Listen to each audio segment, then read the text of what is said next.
La Saône est un vaste territoire. C'est la plus grande rivière de France de par la superficie de son bassin versant. Elle traverse 3 régions, 6 départements, plus de 230 communes et se jette dans le Rhône après 482 km parcourus. La Saône prend sa source à Viauménil dans les Vosges. Elle n'est alors pas plus large qu'un ruisseau traversant prairies et forêts. En Haute-Saône, elle prend de l'ampleur avec l'arrivée d'affluents importants. La Lanterne, l'Ognon, elle a déjà l'allure d'un cours d'eau de plaine.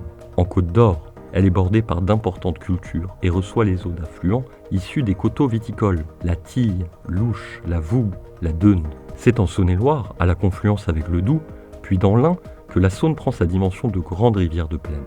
Elle dépasse alors les 200 mètres de large. À l'arrivée de la métropole lyonnaise, la pente s'accentue et son cours se resserre avant de se jeter dans le Rhône.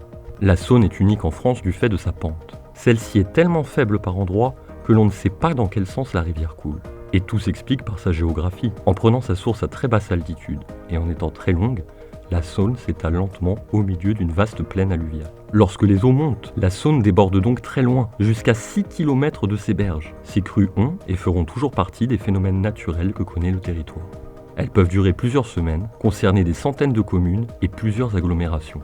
Les dégâts humains sont peu communs, mais les dégâts matériels sont colossaux. Plus de 280 millions d'euros pour la crue de mars 2001, qui était pourtant une crue moyenne. De par son orientation nord-sud, la Saône a de tout temps été un axe fort de communication entre les hommes.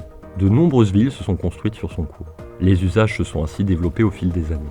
La Saône a toujours été utilisée pour le transport des marchandises et a été aménagée pour améliorer les conditions de navigation dès le milieu du 19e siècle.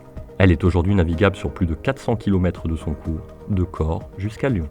Même si sa position géographique intéressante en a fait un lieu privilégié pour de nombreuses activités économiques, la Saône reste un lieu prisé pour les activités de loisirs et le tourisme dont l'offre se développe et se diversifie. Le Val-de-Saône est majoritairement agricole ou naturel. L'agriculture est diversifiée, avec du maraîchage et de grandes cultures céréalières, et a façonné la plaine inondable avec de grandes prairies inondables, qu'elles soient fauchées ou pâturées.